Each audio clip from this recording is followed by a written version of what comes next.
വിശുദ്ധ മത്തായി അദ്ധ്യായം 23. നിയമജ്ഞരുടെയും ഫരിസേയരുടെയും കപടനാട്യം.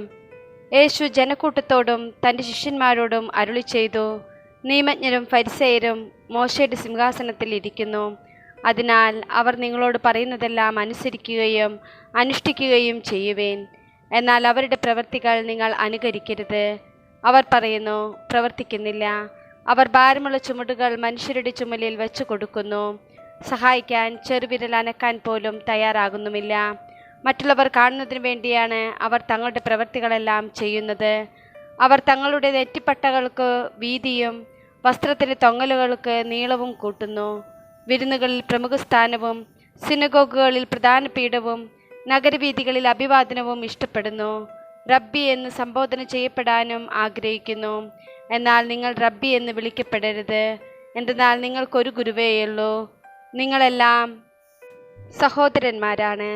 ഭൂമിയിൽ ആരെയും നിങ്ങൾ പിതാവെന്ന് വിളിക്കരുത്. എന്തെന്നാൽ നിങ്ങൾക്ക് ഒരു പിതാവേയുള്ളൂ, സ്വർഗസ്ഥനായ പിതാവ്. നിങ്ങൾ നേതാക്കന്മാരെന്നും വിളിക്കപ്പെടരുത്. എന്തെന്നാൽ ക്രിസ്തുവാണ് നിങ്ങളുടെ ഏക നേതാവ്. നിങ്ങളിൽ ഏറ്റവും വലിയവൻ നിങ്ങളുടെ ശുശ്രൂഷകനായിരിക്കണം. തന്നെ ഉയർത്തുന്നവൻ താഴ്ത്തപ്പെടും, തന്നെ താഴ്ത്തുന്നവൻ ഉയർത്തപ്പെടും. കപടനാട്യക്കാരായ നിയമജ്ഞരെ, ഫരിസേയരെ, നിങ്ങൾക്ക് ദുരിതം. നിങ്ങൾ മനുഷ്യരുടെ മുമ്പിൽ സ്വർഗരാജ്യം അടച്ചു കളയുന്നു. നിങ്ങൾ അതിൽ പ്രവേശിക്കുന്നില്ല, പ്രവേശിക്കാൻ വരുന്നവരെ അനുവദിക്കുന്നുമില്ല. കപടനാട്യക്കാരായ നിയമജ്ഞരെ, ഫരിസേയരെ, നിങ്ങൾക്ക് ദുരിതം. ഒരുവനെ നിങ്ങളുടെ മതത്തിൽ ചേർക്കാൻ നിങ്ങൾ കടലും കരയും ചുറ്റി സഞ്ചരിക്കുന്നു. ചേർന്ന് കഴിയുമ്പോൾ നിങ്ങൾ അവനെ നിങ്ങളുടെ ഇരട്ടി നരകസന്തതിയാക്കി തീർക്കുന്നു. അന്ധരായ മാർഗദർശികളെ, നിങ്ങൾക്ക് ദുരിതം. നിങ്ങൾ പറയുന്നു, ഒരുവൻ ദേവാലയത്തെ കൊണ്ട് ആണയിട്ടാൽ ഒന്നുമില്ല. ദേവാലയത്തിൽ സ്വർണത്തെ കൊണ്ട് ആണയിട്ടാൽ അവൻ കടപ്പെട്ടവനാണ്. അന്ധരും മൂഢരുമായവരെ, ഏതാണ് വലുത്, സ്വർണമോ സ്വർണത്തെ പവിത്രമാക്കുന്ന ദേവാലയമോ? നിങ്ങൾ പറയുന്നു, ഒരുവൻ ബലിപീഠത്തെ കൊണ്ട് ആണയിട്ടാൽ ഒന്നുമില്ല. എന്നാൽ ബലിപീഠത്തിലെ കാഴ്ചവസ്തുവിനെ കൊണ്ട് ആണയിട്ടാൽ അവൻ കടപ്പെട്ടവനാണ്. അന്ധരെ, ഏതാണ് വലുത്, കാഴ്ചവസ്തുവോ കാഴ്ചവസ്തുവിനെ പവിത്രമാക്കുന്ന ബലിപീഠമോ? ബലിപീഠത്തെ കൊണ്ട് ആണയിടുന്നവൻ അതിനെക്കൊണ്ടും അതിന്മേലുള്ള എല്ലാ വസ്തുക്കളെ കൊണ്ടും ആണയിടുന്നു. ദേവാലയത്തെ കൊണ്ട് ആണയിടുന്നവൻ അതിനെക്കൊണ്ടും അതിൽ വസിക്കുന്നവനെ കൊണ്ടും ആണയിടുന്നു. സ്വർഗത്തെ കൊണ്ട് ആണയിടുന്നവൻ ദൈവത്തിൻ്റെ സിംഹാസനത്തെ കൊണ്ടും അതിലിരിക്കുന്നവനെ കൊണ്ടും ആണയിടുന്നു. കപടനാട്ടക്കാരായ നിയമജ്ഞരെ, ഫരിസേയരെ, നിങ്ങൾക്ക് ദുരിതം. നിങ്ങൾ തുളസി, ചതക്കുപ്പ, ജീരകം എന്നിവയ്ക്ക് ദശാംശം കൊടുക്കുകയും നിയമത്തിലെ ഗൗരവമേറിയ കാര്യങ്ങളായ നീതി, കാരുണ്യം, വിശ്വസ്തത എന്നിവ അവഗണിക്കുകയും ചെയ്യുന്നു. ഇവയാണ് നിങ്ങൾ ചെയ്യേണ്ടിയിരുന്നത്, മറ്റുള്ളവ അവഗണിക്കാതെ തന്നെ. അന്ധരായ മാർഗദർശികളെ, കൊതുകിനെ അരിച്ചു നീക്കുകയും ഒട്ടകത്തെ വിഴുങ്ങുകയും ചെയ്യുന്നവരാണ് നിങ്ങൾ. കപടനാട്യക്കാരായ നിയമജ്ഞരെ, ഫരിസേയരെ, നിങ്ങൾക്ക് ദുരിതം. നിങ്ങൾ പാനപാത്രത്തിൻ്റെയും ഭക്ഷണപാത്രത്തിൻ്റെയും പുറം വെടിപ്പാക്കുന്നു, എന്നാൽ അവയുടെ ഉള്ളിൽ കവർച്ചയും ആർത്തിയും കൊണ്ട് നിറഞ്ഞിരിക്കുന്നു. അന്ധനായ ഫരിസേയ, പാനപാത്രത്തിൻ്റെയും ഭക്ഷണപാത്രത്തിൻ്റെയും പുറം കൂടി ശുദ്ധിയാകാൻ വേണ്ടി ആദ്യമേ അകം ശുദ്ധിയാക്കുക. കപടനാട്യക്കാരായ നിയമജ്ഞരെ, ഫരിസേയരെ, നിങ്ങൾക്ക് ദുരിതം. നിങ്ങൾ വെള്ളയടിച്ച കുഴിമാടങ്ങൾക്ക് സദൃശരാണ്. അവ പുറമേ മനോഹരമായി കാണപ്പെടുന്നെങ്കിലും അവയ്ക്കുള്ളിൽ മരിച്ചവരുടെ അസ്ഥികളും സർവ്വവിധ മാലിന്യങ്ങളും നിറഞ്ഞു കിടക്കുന്നു.